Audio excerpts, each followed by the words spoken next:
안녕하세요. 가치남입니다. 4월 20일 목요일 국내 시장이 마감되었습니다. 어제 코스피하고 코스닥 오랜만에 비교적 큰 폭으로 하락이 나왔기 때문에 오늘 과연 반등이 나올 수 있는지 정말 중요했던 하루였던 것 같아요. 그런데 반등이 나오긴 했는데 지금 보시는 것처럼 0.2%, 0.3% 생각보다 힘이 많이 부족했던 것 같습니다. 그래서 내일의 흐름도 한번 살펴보는 것이 상당히 중요할 것 같습니다. 자, 먼저 코스피는 0.2%의 상승과 함께 3177포인트에 마무리되었고 코스닥은 0.3%의 상승과 함께 1025포인트에 마감이 되었습니다. 코스피는 정강 후약 패턴이었죠. 그리고 삼성전자 오늘 0.2%의 하락이 나왔고 현대차는 0.2%의 강보합으로 마무리되었습니다. 오늘 장중에 실적 발표를 했었는데 이때 한번 주가가 피크를 찍은 뒤에 지속적으로 밀리는 모습이 나왔습니다. 그리고 카카오 오늘 카카오는 0.4% 하락이 나왔고 LG화학은 0.8%의 상승이 나왔습니다. 자, 그럼 바로 수급을 살펴볼게요. 먼저 코스피를 살펴보면 오늘 기관과 외국인이 동반 순매도를 보여주었고 개인이 나홀로 순매수를 보여주었습니다. 그래도 외국인하고 기관 비록 매도세를 보여주었지만 그래도 어제하고 비교했을 때 상당히 매도세가 줄어든 것 같아요. 그래서 내일 어떤 흐름이 나올지는 모르겠지만 한번 내일 기관과 외국인의 수급 같이 지켜본다면 좋을 것 같습니다. 이번에는 코스닥은 반대로 기관과 외국인의 순매수가 들어왔고 오늘도 연기금의 매수세를 보여주었네요. 그리고 삼성전자 오늘 삼성전자 마찬가지로 기관과 외국인의 동반 순매도가 나왔죠. 정말 연기금은 하루도 빠지지 않고 매도세를 보여주는 것 같습니다. 그리고 현대차 오늘 현대차는 거래량이 조금 많이 실렸는데 그래도 기관이 매수세를 보여주었고 반대로 외국인은 연속적으로 지금 매도세를 보여주고 있습니다. 이어서 카카오도 마찬가지로 기관과 외국인의 양매도가 나왔죠. 자, 카카오는 액면분할 한 뒤에 전반적으로 액면분할 전보다 수급이 많이 좋지 못한 것 같습니다. 마지막으로 LG화학 오늘 LG화학은 기관과 외국인의 동반 순매수가 들어왔고 반대로 개인이 매도세를 보여주었습니다. 자, 그럼 주체별 매매 동향에 대해서 살펴보도록 하겠습니다. 4월 22일 외국인이 가장 많이 매수한 종목은 LG디스플레이, OCI, SK텔레콤, 하이브, 페노션 이렇게 5종목을 순매수 상위종으로 올렸습니다. 이어서 기관은 LG디스플레이, 고려아연, OCI, 롯데케미칼, 페노션 이렇게 5종목을 순매수 상위종으로 올렸습니다.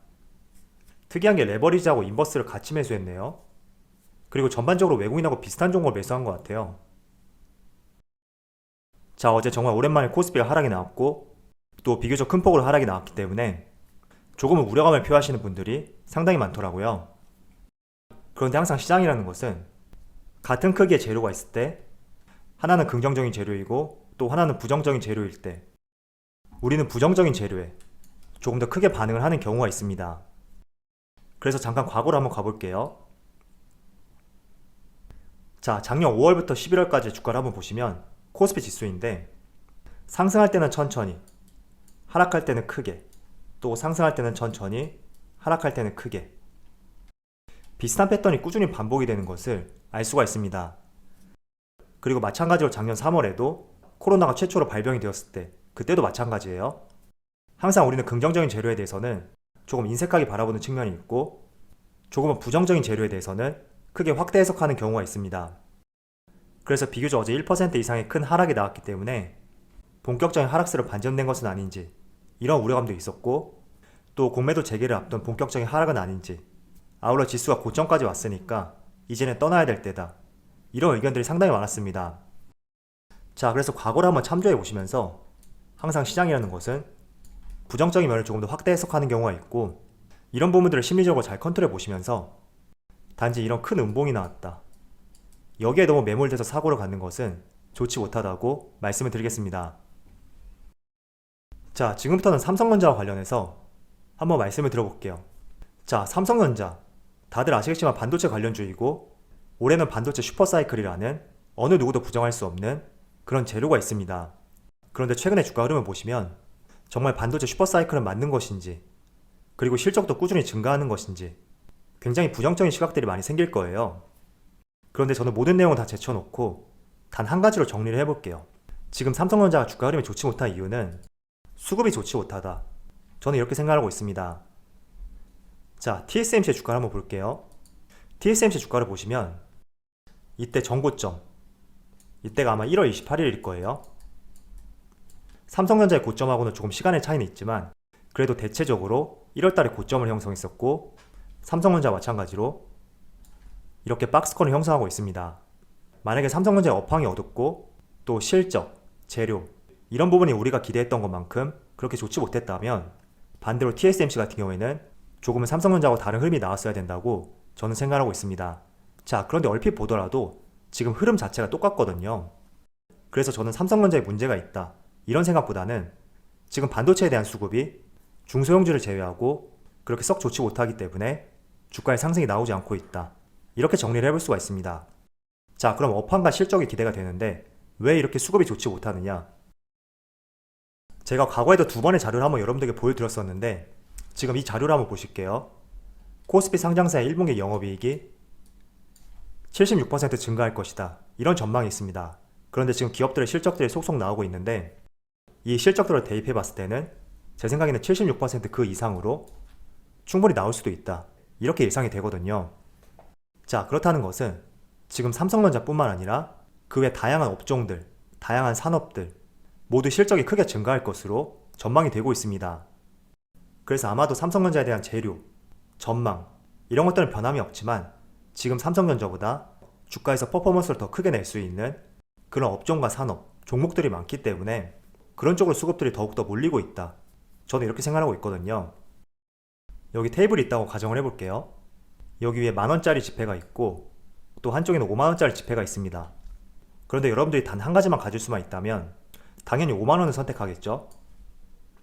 그래서 이런 부분들이 지금 삼성전자에 대해서 수급적인 측면에서 조금 약하게 만들었다 이렇게 생각을 하고 있고 다들 아시겠지만 삼성전자는 외국인이 절대적으로 매수를 해야지 상승이 가능한 종목입니다.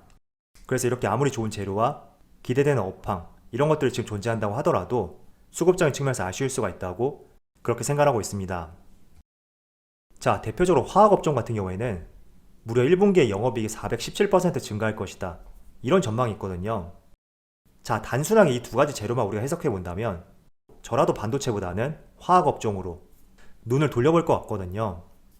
그래서 지금의 상황에 대해서 여러분들 이해를 해보시는데 조금은 도움이 되었으면 좋겠습니다.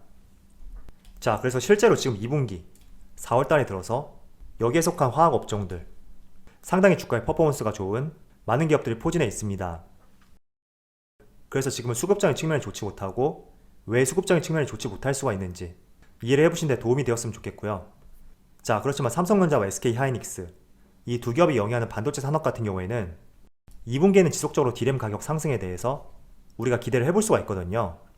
그래서 수급적인 측면이 비교적 다른 섹터로 집중이 되었다고 하더라도 충분히 그 섹터 내에 포함되어 있는 많은 종목들의 주가가 상승이 나온다면 그때 다시 반도체 쪽으로 또 수급이 몰릴 수가 있습니다.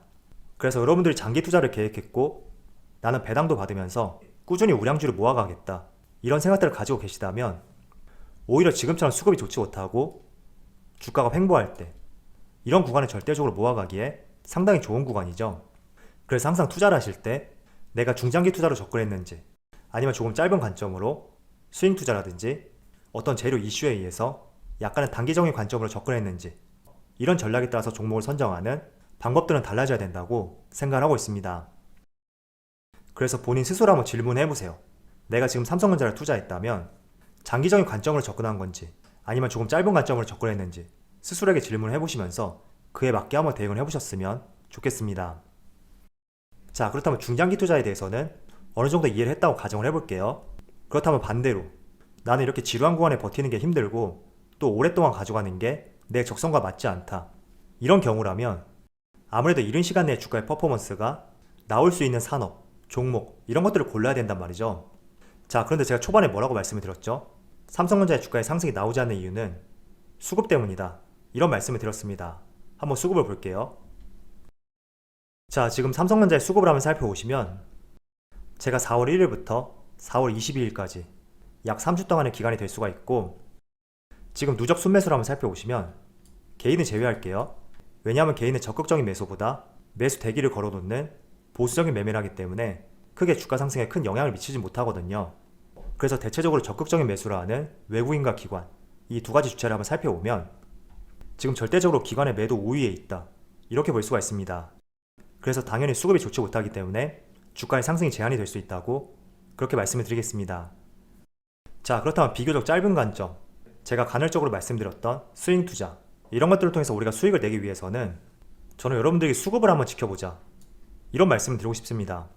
제가 항상 영상 초반에 여러분들에게 수급을 보여드리는데 그 이유도 어떻게 본다면 지금 외국인과 기관은 어떤 종목을 매수하고 있고 어느 쪽으로 돈이 몰려가고 있는지 그런 것들을 한번 참조해보라고 보여드리는 것이거든요. 그래서 아무리 재료가 좋고 실적이 좋다고 하더라도 대체적으로 대형주 같은 경우에는 기관과 외국인의 수급이 받쳐주지 않는다면 주가는 상승하기 어렵습니다. 그래서 우리가 외국인과 기관의 수급이 몰리는 종목, 그런 종목들 위주로 투자의 힌트를 얻어본다면 조금은 빠른 시간 내에 수익을 볼 가능성이 높거든요. 제가 이 방법에 대해서 한번 말씀을 드려볼게요. 주로 여러분들은 프로그램을 사용하기보다는 네이버 화면을 많이 사용할 것 같아서 네이버에서 한번 설명을 드려볼게요. 자, 먼저 네이버에다가 코스피 시가총액 순위 이렇게 검색을 하시고 쭉 내려가 보면 이런 화면이 있죠. 증권 종목, 여기서 시가총액 상위 종목 더보기, 이 탭을 클릭하면 코스피 시가총액 순서대로 순위를 확인할 수가 있습니다. 자, 먼저 이해를 돕기 위해서 프로그램을 통해서 말씀을 드려볼게요. 이렇게 시가총액 상위 순서대로 여러분의 종목을 한번 선별해 봤다면 검색을 해보시는 거예요. 제가 이 검색하는 것도 네이버를 통해서 확인하는 방법도 뒤에서 말씀을 드려볼게요. 포스코. 자, 포스코의 수급을 살펴보시면 제가 기간은 4월 1일부터 22일까지 이렇게 설정을 해놨고 누적 순매수를 살펴보면 개인을 제외하고 외국인과 기관, 이 두 개의 물량을 비교해 본다면 절대적으로 순매수가 우위에 있다, 이렇게 볼 수가 있습니다. 자, 그럼 한번 차트를 볼까요? 자, 포스코의 차트를 보시면 지금 4월 동안의 주가 흐름을 보면 꾸준하고 지속적으로 우상향 흐름이 나오고 있죠. 이번에는 SK텔레콤 마찬가지로 기간도 동일하고 누적 순매수를 살펴보시면 개인은 제외하고 외국인과 기관 한번 비교를 해보세요. 마찬가지로 순매수 우위에 있는 것을 확인할 수가 있습니다. 자, 이렇게 차트를 보면 4월 동안 이렇게 꾸준히 상승이 나오고 있죠. 자, 이어서 오늘 정말 흐름이 좋은 OCI 같은 경우에도 동일한 기간 내에 누적 순매수를 살펴보면 이 종목은 오히려 기관과 외국인 모두 매수 우위에 있습니다. 그리고 차트를 보시면 꾸준히 상승 흐름이 이어지고 있죠. 그런데 전반적으로 차트가 4월 중순부터 이렇게 상승 패턴을 보였거든요.